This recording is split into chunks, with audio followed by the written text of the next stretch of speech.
Hey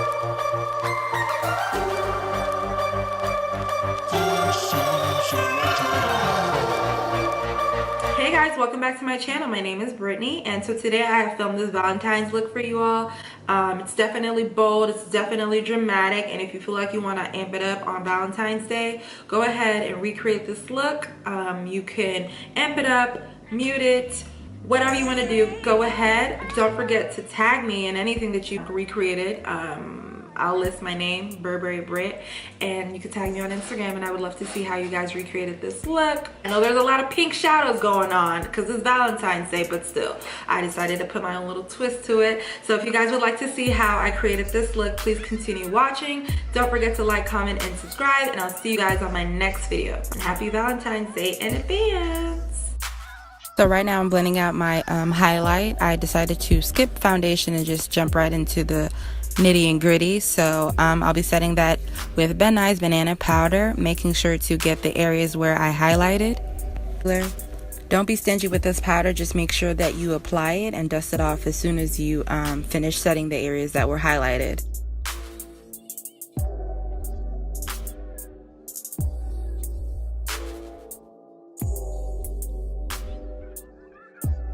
I'll be dusting off the excess bakage with my Hourglass ambient powder. I really love this product. If you're looking for something that leaves your skin with a dewy finish and like a soft glow, I really recommend this product. Next I'll be carving out my cheekbones with Beautiful Bronze by Black Opal. It's their foundation stick. Then I'll be blending that in the Damp Beauty blender.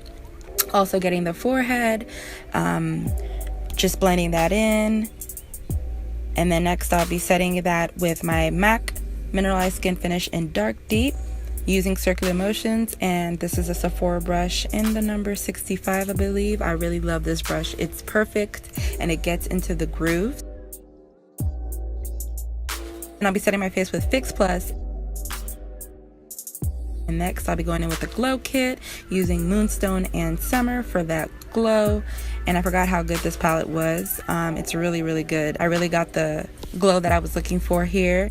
And I'm using my favorite fan brush from Sephora to apply this product. I talked about it on my Snapchat. I really love the bristles and how it really disperses product. So if you're looking to upgrade, go ahead and try this brush out. I think it's in the number 35, 45. I'll let y'all know. And then I'll be contouring my nose with the Shade and Light palette from Kat Von D. And you know me, I don't like a red nose, so I always go with the taupeest color. And then I'm just using this little small pencil brush to accentuate the bridge of my nose. Next, I'll be going in with my MAC Soft Ochre Paint Pot to prep my eyelids. For pinks and bright colors, you want to use a white base or something that's lighter than your skin tone. I'll be using this Juvia's Place palette. It's a Saharan palette. I love it. The transition color, you do need to build it up a little bit, so you will see me building up this color. But so far so good. I'm using my MAC 217 brush to blend this product in.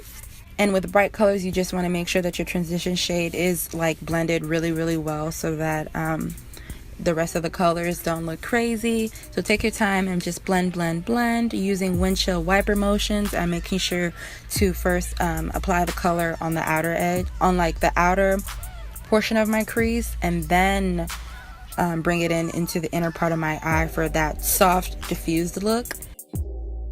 Then I'll be taking this NYX's Brights palette, and I'm using that, taking that hot fuchsia pink color and applying that also into the crease, focusing on the outer edge, and then working my way up into the inner corner so that the focus will be on the outside, if I'm making any sense. And I think I'm still using my MAC 217 brush to blend this in, and I really love this palette. You'll see me talk about this palette in another video coming up. I actually filmed like a mini haul before this look, but I haven't gotten to edit it, so you'll see me talk about that palette in my next video.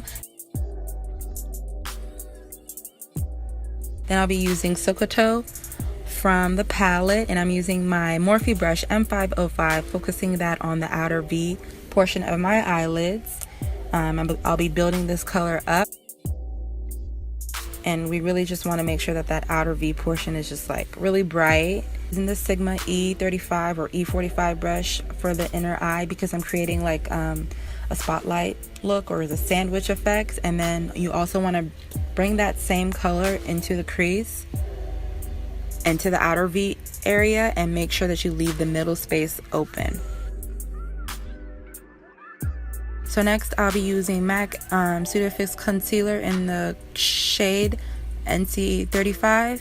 You want to use something that's lighter than your skin tone, of course, because you're going to use a bright color to go over it. So you want to make sure that that color pops. So next I'll be using Fula to give me that that brightness that I'm looking for. I also spritz my brush with some Fix Plus so that the shimmers will pop up.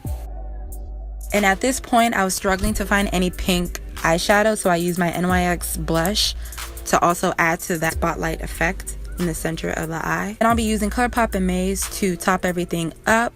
I really loved how that came out. It was really pretty to me.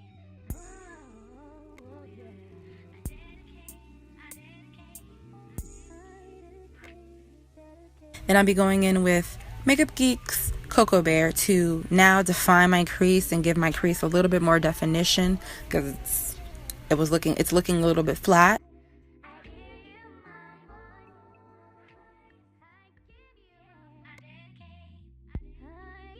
Then I'll be using Morocco from Anastasia Beverly Hills to also add more definition. And I apologize, these bright looks do require a lot of shadows, so I'm kind of everywhere. But if you have colors that are similar, just go ahead and use it.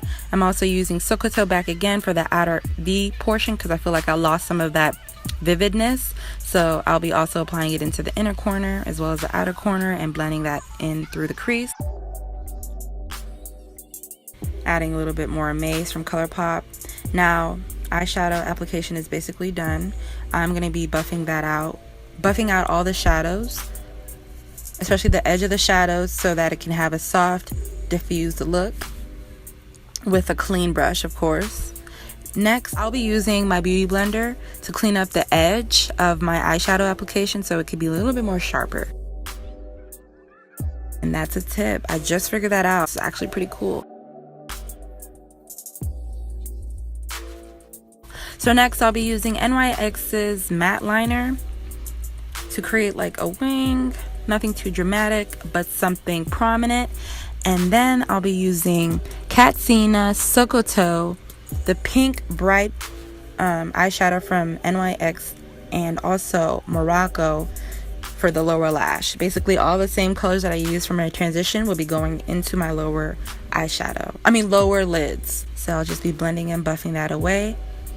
I'm using like a brush that has like soft bristles so that it can really spread the color.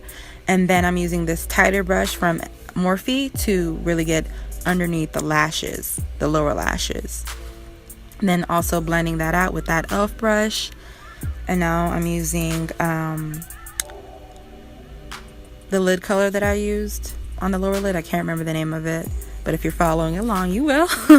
And so now I'm going in with Iconic Lashes from House of Lashes. And here's the tip: if your lashes are too long, just cut the ends of it off. And I feel like that's super key to fit your particular eye shape. And this is what happens when you use a tool that's supposed to pop your lashes correctly but didn't. Now I'll be going in with Cork to line my lips. And next I'll be using this SD Edit lip color. It's really pretty, just for a nude. So I added ColourPop Screenshot just for a more pinkier effect. And there you have it, guys. The look is complete.